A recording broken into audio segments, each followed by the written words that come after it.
Hey guys, happy Thursday. I hope you're having an awesome week. I wanted to try something new for this week's email and to actually include a video because the things I'm talking about, I think it would actually be easier if I could show you how to do it. So please excuse my quarantine makeup free look. It's rainy and gross today, and unless the sun is shining, I'm not putting real pants or makeup on. So I wanted to talk to you really quickly about spring cleaning your inbox. Now is the perfect time. I'm sure that if you're like me, you're probably getting more emails than ever before right now because we're all working from home. You can't just walk over to somebody and ask them a question.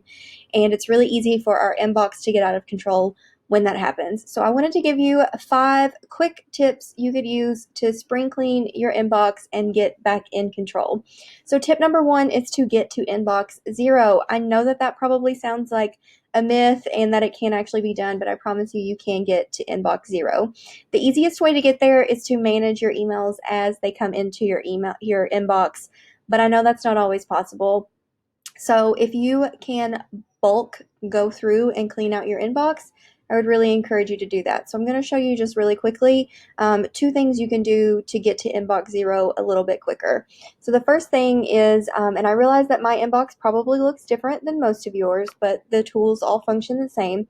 So the first thing you can do is click this little box up here at the top, and that will select all of the emails that are showing. So if you've gone through and you know that you are done with these emails, you can go through and you can select them all, and you can click this little archive button up here at the top, or you can delete them.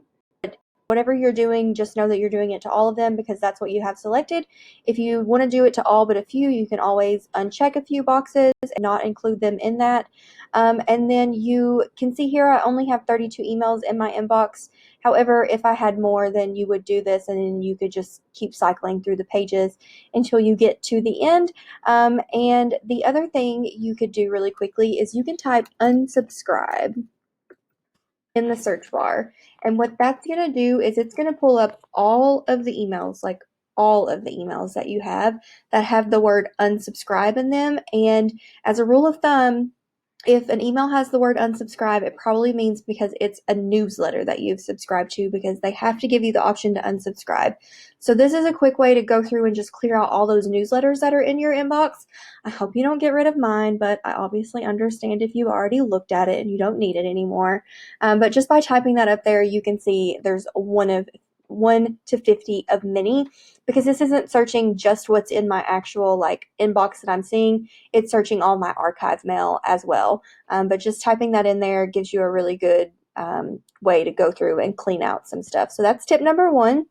Tip number 2 is to use that archive function. So I just mentioned it a minute ago, but this is the archive button. And when you archive something, it doesn't mean that it goes away forever. It just means it gets it out of your inbox so you don't have to see it anymore. And if you ever need to see the emails that you have archived, you can use the search bar. Any of those archived emails can be found through search, so you can type in what you're looking for, or you can scroll down over here to all mail. And when you're in all mail, that will include all of your mail, including all of the emails that you have archived.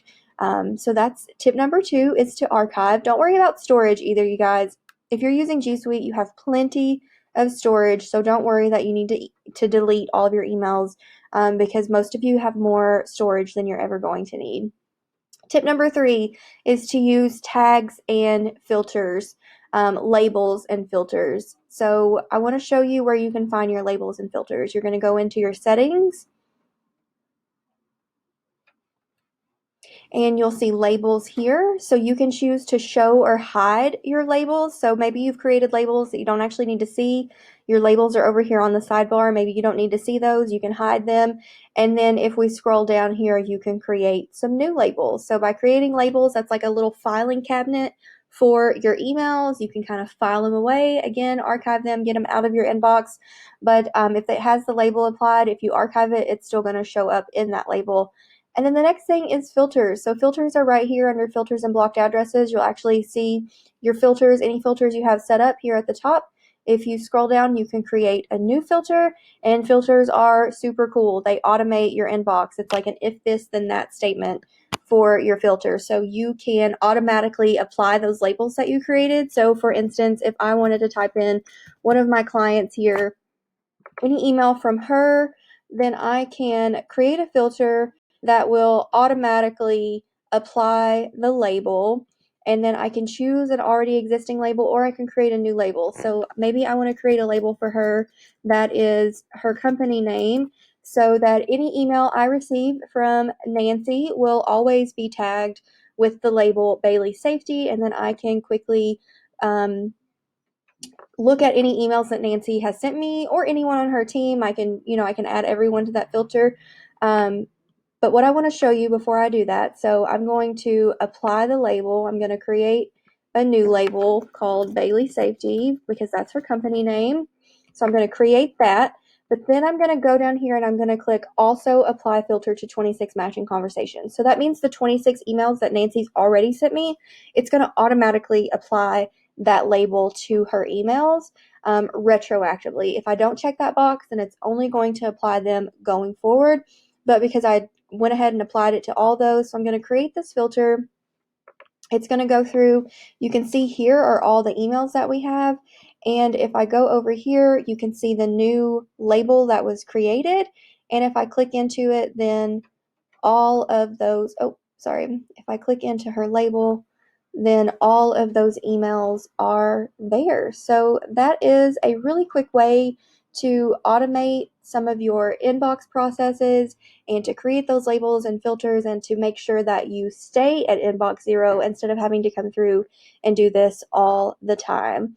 So if you liked this little spring cleaning training, then I really encourage you to sign up for our e-course that's going to be launching next week. It's called Inbox Hero. It's going to walk you through those automations. It's going to walk you how to set up a beautiful inbox like the one that I have here. It's going to set you up for success so that you can reach inbox zero almost every day so that you can create some of those filters and labels to automate and organize your inbox.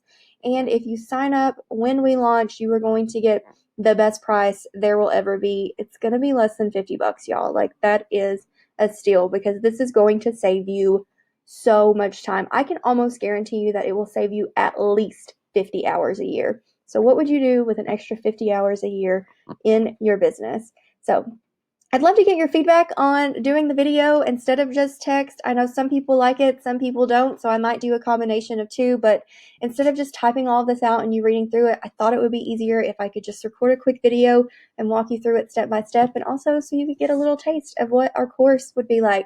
Let me know if you have any questions. Always happy to answer them. Have a great week, and I will talk to you soon.